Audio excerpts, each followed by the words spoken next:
Last lecture में हमने electric potential dot to an electric dipole देखा। आज के लेक्चर में हम लोग कुछ पीवाईक्यू सॉल्व करेंगे, लेकिन उससे पहले जो फॉर्मूले हम लोगों ने डिराइव किए हैं उसे एक बार रिवाइज कर लेते हैं। सबसे पहले हम लोग इलेक्ट्रिक डायपोल के लिए फॉर्मूला लिखेंगे। इलेक्ट्रिक डायपोल के लिए इलेक्ट्रिक पोटेंशियल होता है KP cos theta divided by R square. किसी भी इलेक्ट्रिक डायपोल की वजह से किसी पर्टिकुलर पॉइंट पर जो इलेक्ट्रिक पोटेंशियल क्रिएट होता है उसके लिए हम लोग ये फॉर्मूला यूज करेंगे। तो यहाँ पे के क्या होता है, ये डाइलेक्ट्रिक कांस्टेंट होता है 1/4 पाई एप्सिलॉन नॉट, या फिर के की वैल्यू 9 × 10⁻⁹ फॉर वैक्यूम या फिर फॉर फ्री स्पेस हम लोग यूज कर सकते हैं। पी यहाँ पर क्या होता है, पी होता है इलेक्ट्रिक डायपोल मोमेंट। उसके लिए भी अपने पास फॉर्मूला है। पी का फॉर्मूला क्या होता है, P bar is equals to Q into 2a bar. सही है। अब ये 2a बार जो है, यानी कि 2a जो है ये डाइपोल की लेंथ होती है। तो आपको न्यूमेरिकल के अंदर डाइपोल लेंथ जो है वो दी जाएंगी 2 सेंटीमीटर, 3 सेंटीमीटर, 4 सेंटीमीटर। ठीक है। तो इस 2a की जगह पे आप लोगों को उस वैल्यू को रखना है। ये बहुत अच्छे से याद रखना, जब आपको डाइपोल लेंथ दी जाती है तो 2a की जगह पे आप ये वैल्यू रख रहे हो, यहाँ पे 2 से उसको मल्टीप्लाई नहीं करना है। ठीक है। तो ये रहेगा फॉर्मूला अपना इलेक्ट्रिक डाइपोल मोमेंट के लिए। थर्ड फॉर्मूला, किसी पॉइंट चार्ज की वजह से किसी पर्टिकुलर पॉइंट पर जो इलेक्ट्रिक पोटेंशियल क्रिएट होता है उसके लिए अपने पास फॉर्मूला होता है के क्यू डिवाइडेड बाय आर। ठीक है। और एक बात इंपॉर्टेंट है यहाँ पे, जब हम इलेक्ट्रिक डाइपोल की वजह से जो इलेक्ट्रिक पोटेंशियल क्रिएट होता है उसे फाइंड आउट करते समय इस फॉर्मूले के अंदर यहाँ पे डिनोमिनेटर में आर स्क्वायर है। ठीक है। और पॉइंट चार्ज की वजह से जो इलेक्ट्रिक पोटेंशियल क्रिएट होगा उस केस में यहाँ पर डिनोमिनेटर में आर को लेना है। ठीक है, इसे भूलना नहीं है। फोर्थ वन, ये लास्ट चैप्टर में हमने एक टॉर्क का फॉर्मूला देखा था, tau is equals to p sine theta. याद आ रहा है। किसी भी डाइपोल को अगर हम लोग किसी इलेक्ट्रिक फील्ड में रखते हैं तो उस पर जो टॉर्क एक्ट होता है वो होता है पीई साइन थीटा। ई का मतलब यहाँ पे क्या होगा, इलेक्ट्रिक फील्ड होगा।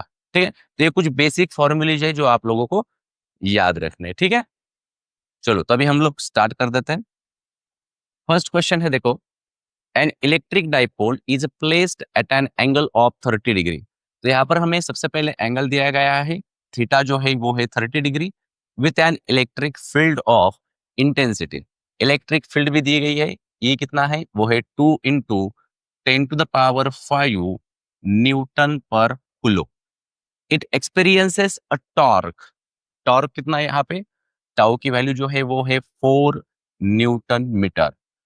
Calculate the magnitude of charge on the dipole. तो क्यू की वैल्यू हमें पूछी गई है। इफ द डाइपोल लेंथ, देखो डाइपोल लेंथ मैंने अभी कहा था, डाइपोल लेंथ मतलब कौन, 2a। ठीक है। तो इस 2a की जो वैल्यू है वो हमें दी गई है यहाँ पे 2 सेंटीमीटर। ठीक है। तो ऐसा यूनिट में इसे हम लोग लेंगे तो 2 सेंटीमीटर को क्या लिखेंगे, 2 × 10⁻⁻² मीटर। सही है। तो अब भी जो हमने फॉर्मूले देखे उसके अंदर कौन सा फॉर्मूला यूज किया जाए, टाउ का यूज करते हैं। टाउ क्या होता है, पीई साइन थीटा। सही है। तो यहाँ पे पी का मतलब क्या होता है, इलेक्ट्रिक डाइपोल मोमेंट होता है, उसके लिए भी अपने पास फॉर्मूला है। So tau is equals to p मतलब कौन, क्यू इंटू 2a। सही है। क्योंकि हमें निकालना क्या है, हमें क्यू की वैल्यू निकालनी है। मैग्नीट्यूड किसका निकालना है, चार्ज का मैग्नीट्यूड निकालना। तो ये क्यू जो है इसके अंदर अननोन होगा, बाकी सारे नोन है अपने लिए। तो यहाँ पे ये कौन है, ई साइन थीटा। तो क्यू निकालना है तो क्यू एक साइड में ले लेते हैं। तो यहाँ पे लिखेंगे tau divided by 2a into E sine theta. तो चलो जस्ट वैल्यू पुटअप करो। टॉर्क कितना है हमें दिया गया, टॉर्क है 4, डिवीजन में यहाँ पे 2a। तो 2a की वैल्यू देखो यहाँ पे, 2a कितना है, 2 × 10⁻⁻²। 2 × 10⁻²। और इलेक्ट्रिक फील्ड, इलेक्ट्रिक फील्ड का मैग्नीट्यूड कितना है, 2 × 10⁵ into theta is 30 degree. So sine 30 degree, sine 30 कितना होता है, वो होता है 1/2। तो ये 2:2 के साथ कैंसिल होगा, ये 2:2 के साथ कैंसिल होगा। ठीक है। 2 2 4 यहाँ पे लिख देते। तो यहाँ पे आ जाएगा अपने पास 2 इंटू ये -2 और ये +5, 3 ऊपर आ जाएंगे तो 10⁻⁻3। तो आप लोगों को पता ही है मिली, माइक्रो, नैनो, पिको, है कि नहीं। तो यहाँ पे मिली का मतलब होता है 10⁻⁻3। तो अगर मैं इस 10⁻⁻3 को हटा दूं तो मैं इसे 2 मिली कूलम इस तरह से रिप्रेजेंट कर सकता हूँ। ठीक है। क्योंकि ऑप्शन के अंदर आप लोगों को मिली कूलम में वैल्यू दी गई है, तो यहाँ पे ऑप्शन सी जो होगा वो सही होगा। क्लियर है? तो इस तरह से इस क्वेश्चन को आप लोगों को सॉल्व करना है। चलो नेक्स्ट क्वेश्चन देखते हैं। An electric dipole is placed as shown in the figure. The electric potential हमें निकालना है, और इलेक्ट्रिक पोटेंशियल जो निकालना है वो 10 टू द पावर 2 वोल्ट इस फॉर्म में उसका आंसर रहने वाला है। ठीक है, at a point P due to the dipole is. तो absolute permittivity 1/4 pi epsilon naught, ये तो पता ही है हमें कितना होता है, ये होता है 9 इंटू 10 टू द पावर 9। तो यहाँ पर सबसे पहले एक डाइपोल है, और उस डाइपोल की वजह से इस P पॉइंट पर जो इलेक्ट्रिक पोटेंशियल क्रिएट हो रहा है उसकी वैल्यू हमें निकालना है। ठीक है, तो चलो, तो सबसे पहले इलेक्ट्रिक पोटेंशियल का फॉर्मूला होता है V इज इक्वल्स टू। अब क्या हम लोग क्या करेंगे, सबसे पहले इस पॉजिटिव चार्ज की वजह से इस P पॉइंट पर जो पोटेंशियल एक्ट हो रहा है उसे निकालेंगे। उसके बाद इस नेगेटिव चार्ज की वजह से इस P पॉइंट पर जो इलेक्ट्रिक पोटेंशियल एक्ट हो रहा है उसे निकालेंगे। दोनों को ऐड करेंगे तो हमें इस दोनों चार्जेस की वजह से, यानी कि डाइपोल की वजह से, इस P पॉइंट पर जो टोटल पोटेंशियल है उसकी वैल्यू मिल जाएगी। ठीक है, तो चलो सबसे पहले पॉजिटिव चार्ज की वजह से इस P पॉइंट पर जो इलेक्ट्रिक फील्ड होती है उसे निकाल लेते हैं। तो उसके लिए फॉर्मूला होगा KQ डिवाइडेड बाय क्या, R। R मतलब कौन, R मतलब उस P पॉइंट का उस पर्टिकुलर चार्ज से रहने वाला डिस्टेंस। तो डिस्टेंस कौन सा होगा, ये डिस्टेंस होगा, ये वाला। ठीक है, और डिस्टेंसेस हम लोग मेजर करते हैं यहाँ से, ओरिजिन से। तो यहाँ से P पॉइंट का डिस्टेंस है 5 सेंटीमीटर, और ओरिजिन से इस चार्ज का डिस्टेंस है 3 सेंटीमीटर। अगर मैं 5 माइनस 3 कर दूं तो ये कितना होगा, ये होगा 2 सेंटीमीटर। तो 2 सेंटीमीटर मतलब कितना, 2 into 10 to the power -2 metre. सही है, उसके बाद प्लस, अब किसकी वजह से निकालेंगे, अब नेगेटिव चार्ज की वजह से। और एक बात याद रखना, ये भी इंपॉर्टेंट है, जैसे कि अगर पॉजिटिव चार्ज देखो और यहाँ से R इतनी दूरी पे एक पॉइंट हमें दिया गया है, तो इस पॉजिटिव चार्ज की वजह से इस P पॉइंट पर जो पोटेंशियल होता है उसे हम क्या लिखते हैं, KQ डिवाइडेड बाय R लिखते हैं। सही है, लेकिन अगर चार्ज नेगेटिव हो और R इतनी दूरी पे P पॉइंट है, तो इसके लिए पोटेंशियल कितना होगा, ये होगा -KQ/R। जब आप लोग पोटेंशियल फाइंड आउट करते हो तो उस समय उस चार्ज का जो नेचर है वो भी लिखना जरूरी है। अगर वो पॉजिटिव रहेगा तो पॉजिटिव लिखो, नेगेटिव रहेगा तो नेगेटिव लिखो। ठीक है, तो यहाँ पे जो सेकंड चार्ज है वो तो नेगेटिव है, तो प्लस इंटू माइनस यहाँ पे क्या बनेगा, माइनस ही बनेगा। ठीक है नहीं, तो यहाँ पे सिंपली हम लोग क्या कर देते, इस प्लस की जगह पे माइनस लिख देते, के क्यू, और डिस्टेंस कितना है उस पी पॉइंट का इस नेगेटिव चार्ज से डिस्टेंस कितना है, यहाँ से यहाँ तक ये 3 सेंटीमीटर, और ओ से पी पॉइंट जो है वही 5 सेंटीमीटर। सो 3 + 5 ये आ जाएगा 8 सेंटीमीटर। तो इसे लिखेंगे 8 into 10 to the power -2 metre. सही है, अब सिंपली कैलकुलेशन करना है यहाँ पे, तो भी मिल जाएगा हमें यहाँ पे, के क्यू कॉमन ले लेते हैं, यहाँ पे ये होगा 1/2 into 10 to the power 2। So 2 into 10 to the power -2 -1/8 into 10 to the power -2। तो 10 टू द पावर -2 को अगर मैं कॉमन भी ले लेता हूँ और इसे ऊपर अगर मैं भेज देता हूँ तो वो 10 टू द पावर +2 बनेगा। सही है, तो सिंपली यहाँ पर हम इसे लिख लेंगे के इंटू क्यू, और ब्रैकेट में क्या आ जाएगा 8, और ये आ जाएगा 3/8, और इंटू 10 टू द पावर 2। सही है, 10 टू द पावर -2 को अगर हम बाहर लेते थे, अगर इसे ऊपर भेज देंगे तो ये 10 टू द पावर +2 बनेंगे। बचेगा यहाँ पे 1/2 -1/8। इसे अगर सॉल्व करेंगे तो आंसर मिलेगा 3/8 into 10 to the power 2। Answer इस फॉर्म में होना चाहिए, ये उन्होंने कहा हुआ है। ठीक है, तो इसको स्किप कर देते तो बचेगा क्या, 3/8 के इंटू क्यू और क्यू इंटू के। तो यहाँ पर ऑप्शन डी जो है वो सही रहेगा। थर्ड क्वेश्चन है, देखो 27 drops of same size are charged at 220 volt each. They combine to form a bigger drop, calculate the potential of the bigger drop.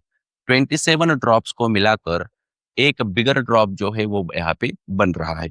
इसका मतलब 27 ड्रॉप्स को मिलाकर जो हमें टोटल वॉल्यूम मिलेगा, वही वॉल्यूम किसके बराबर होना चाहिए, बिगर ड्रॉप के वॉल्यूम के बराबर होना चाहिए। सही है?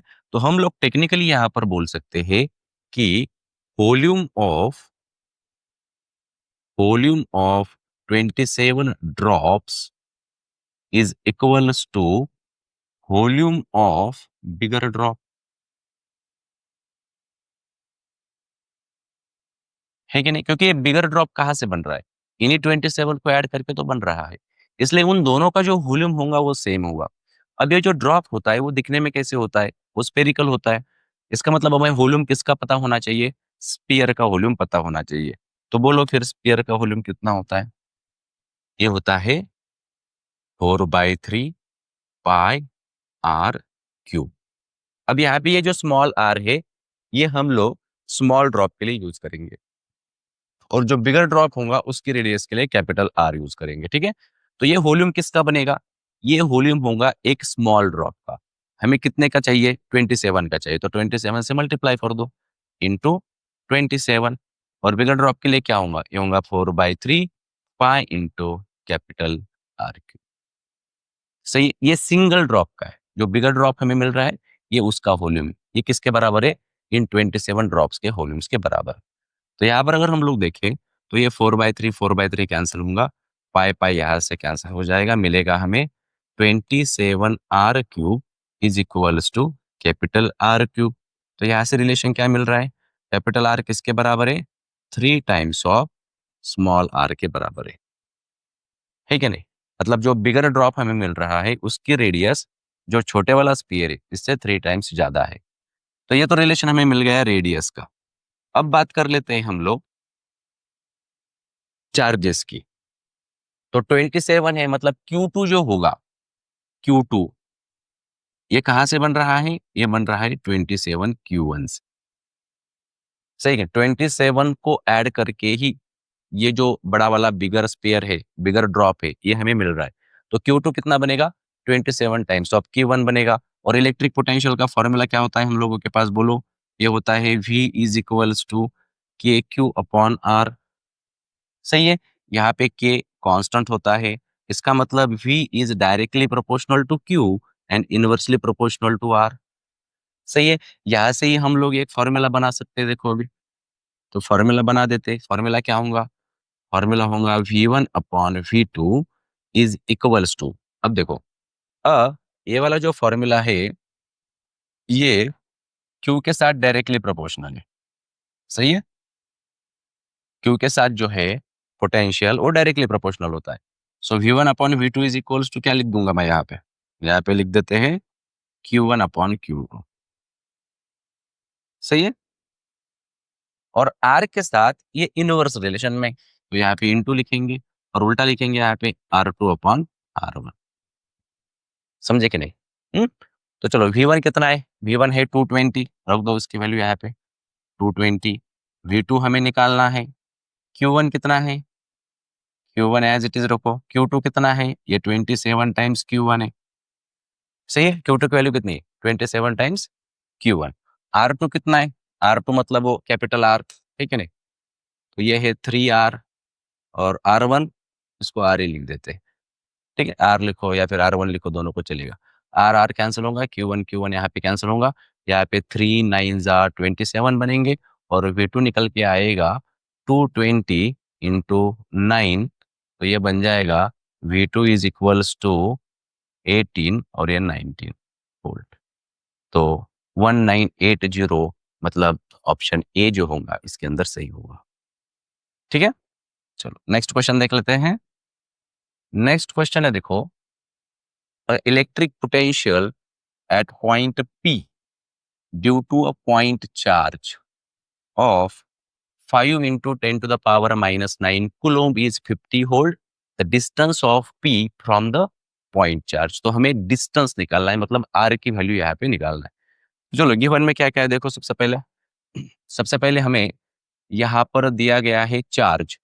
चार्ज कितना है? Q की वैल्यू दी गई है 5 into 10 to the power -9 coulomb. ठीक है? उसके बाद पोटेंशियल भी दिया गया है। पोटेंशियल है देखो 50 वोल्ट।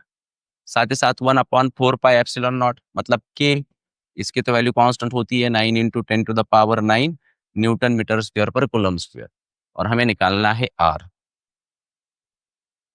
सिंपल है। तो क्या फॉर्मूला है अपने पास पोटेंशियल के लिए? V is equals to k Q divided by R. So R निकालना है, आर को इस साइड ले लेते हैं, तो यहाँ पे होगा k Q upon V. Value put up करो, 9 इंटू 10⁻9। क्यू कितना है? 5 इंटू 10⁻−9। डिवीजन में आ जाएगा वी मतलब कितना है यहाँ पे? 50। ठीक है। सो 5 1 जा 5, 5 10 जा 50। एक जीरो कैंसिल होगा, यहाँ पर पॉइंट लगा देंगे, तो हमें मिलेगा 0.9 इंटू, और ये +9 -9 कैंसिल ही हो जाएगा, ठीक है ना? तो 0.9 ही मिल रहा है, लेकिन 0.9 मीटर है, इसे भूलना नहीं। ये वैल्यू किस में है? मीटर में, और ऑप्शन जो दिए गए हैं वो सेंटीमीटर में। तो 0.9 मीटर मतलब कितना होता है? ये होता है 90 सेंटीमीटर। सही है। तो यहाँ पे ऑप्शन बी जो होगा वो सही होगा। ठीक है। तो यूनिट देखना भी काफी इंपॉर्टेंट होता है। ठीक है। या फिर यहाँ पे 0.9 सेंटीमीटर भी था, तो गलती से यहाँ पे भी टिक कर सकते थे। तो आंसर अपना किस में था? एसआई यूनिट में था, उसको सेंटीमीटर में कन्वर्ट करना जरूरी है। नेक्स्ट क्वेश्चन देख लेते हैं। देखो, a short electric dipole a short electric dipole has a dipole moment of, मतलब P की वैल्यू दी गई है हमें यहाँ पे 16 into 10⁻⁻9 kilometre. Electric potential due to the dipole at a point at a distance of 0.6 metre from the centre of the dipole situated on a line making an angle of 60 degree with the dipole axis is। तो हमें यहाँ पर क्या find out करना है? हमें find out करना है इलेक्ट्रिक पोटेंशियल की वैल्यू। तो चलो सबसे पहले गिवन डेटा देख लो। गिवन डेटा में कौन कौन है? डाइपोल मोमेंट है, मतलब P है अपने पास। P कितना है? ये है 16 इंटू 10⁻⁻9 कुलोमीटर। ये किलोमीटर है, ये सेंटीमीटर नहीं है। Dipole moment, electric potential due to the dipole at a point. R की भी वैल्यू दे दी है हमें उन्होंने। आर कितना है? आर देखो 0.6 मीटर। उसके बाद situated on a line making an angle of, theta की भी वैल्यू दे दी उन्होंने। थीटा कितना है? ये है 60 degree with the dipole axis. तो हमें वैल्यू निकालना है। तो क्या फॉर्मूला है अपने पास? Electric potential due to an electric dipole के लिए फॉर्मूला क्या है? V is equals to K P cos theta divided by R square. सही है। अब सिंपली इसके अंदर वैल्यू पुटअप करो। सो V इक्वल टू क्या? K की वैल्यू कितनी लिखेंगे आप लोग? 9 इंटू 10⁻9। P कितना है? ये है 16 इंटू 10⁻⁻9। कॉस थीटा, थीटा कितना है? 60 डिग्री। कॉस 60 कितना होता है? ये होता है 1/2। और डिवीजन में लिखेंगे, डिवीजन में क्या है? डिवीजन में है आर स्क्वायर। आर कितना है? 0.6 से उसका स्क्वायर करेंगे तो यह आ जाएगा 0.36। ठीक है। तो 10⁻9, 10⁻−9 ये कैंसिल हो जाएगा। यहाँ पे 2 8 जा 16 बनेंगे, और 9 8 जा 56। तो यहाँ पे हमें मिलेगा 9 इंटू 8 डिवाइडेड बाय 36 इंटू 10⁻⁻2 लिख देता है। ठीक है, 0.36 है ना, तो 10⁻⁻2 मतलब 0.36 ही होगा।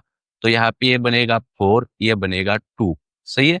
सो 2 इंटू 10⁻2, इसका मतलब 200 वोल्ट। ये अपना सही आंसर होगा। ठीक है। तो ऑप्शन ए जो है ये इसके अंदर सही है। आई होप आपको ये क्लियर होगा। चलो नेक्स्ट क्वेश्चन देख लेते हैं। नेक्स्ट क्वेश्चन है, देखो, 4 इलेक्ट्रिक चार्जेस। तो यहाँ पे 4 इलेक्ट्रिक चार्जेस हमें दिए गए हैं, प्लस क्यू, उसके बाद minus Q and minus Q. तो क्या कहना है इनका? Placed in order at the corner of square of side 2L। एक स्क्वायर है, उसके जो वर्टेक्स होंगे, इन वर्टेक्स के ऊपर ये चार्जेस रखे गए हैं। ठीक है। The electric potential, the electric potential at a point Midway between the two positive charges is. दो पॉजिटिव चार्ज के बीच में जो मिडल पॉइंट होगा, उस मिडल पॉइंट पर हम लोगों को इलेक्ट्रिक पोटेंशियल की वैल्यू निकालनी है। तो मैं थोड़ा और आप लोगों को उसे एक्सप्लेन करता हूँ। देखो, जैसे कि ये स्क्वायर है, और यहाँ पर इसके 4 वर्टेक्स होंगे। सही है। तो यहाँ पर एक चार्ज है, पॉजिटिव चार्ज, यहाँ पर भी पॉजिटिव ले लेते या नेगेटिव चार्जेस है, ठीक है। और इन दोनों का जो मिड पॉइंट है, देखो यहाँ पे मान लेते ए पॉइंट है, ये इसका मिड पॉइंट है। तो इस ए पॉइंट पर हमें इलेक्ट्रिक पोटेंशियल की वैल्यू बतानी है, ठीक है। अब आप लोग देखो यहाँ पे उसकी साइड भी दी उन्होंने शायद, है ना?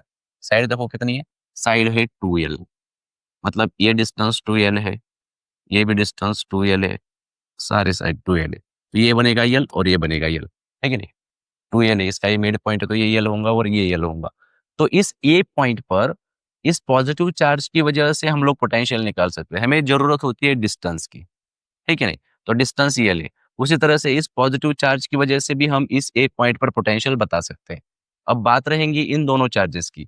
तो इस नेगेटिव चार्ज का इस ए पॉइंट से कितना डिस्टेंस है, वो हमें फाइंड आउट करना होगा, ठीक है? तो ये वाला डिस्टेंस हमें निकालना पड़ेगा, ये वाला। यहाँ से ये जो डिस्टेंस है, ये डिस्टेंस निकालना पड़ेगा।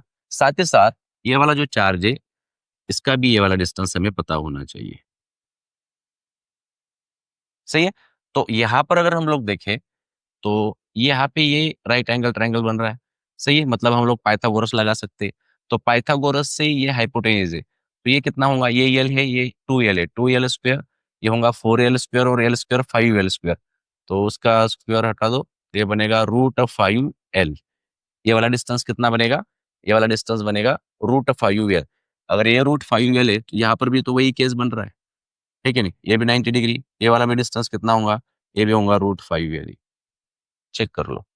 सही है? मतलब हमें इस नेगेटिव चार्जेस का इस ए पॉइंट से डिस्टेंस कितना है, ये भी पता चल चुका है। तो अभी हम लोग सीधा पोटेंशियल फाइंड आउट कर लेते हैं, देख लेते हैं कितना मिलेगा। तो V इज इक्वल्स टू, सबसे पहले पॉजिटिव चार्ज की वजह से मैंने बोला है आप लोगों को, जब आप पोटेंशियल लेते हो तो पोटेंशियल के साथ उसका नेचर देखना काफी जरूरी है। तो ये पॉजिटिव है, तो एज इट इज लिख दो। तो ये होगा KQ, डिस्टेंस कितना है? वो है कैपिटल L। अब इस पॉजिटिव चार्ज की वजह से प्लस KQ, डिस्टेंस कितना है? Capital L। अब इस नेगेटिव चार्ज की वजह से कितना होगा? Minus KQ upon distance is √5l। इस नेगेटिव चार्ज की वजह से minus KQ upon √5l। Clear है?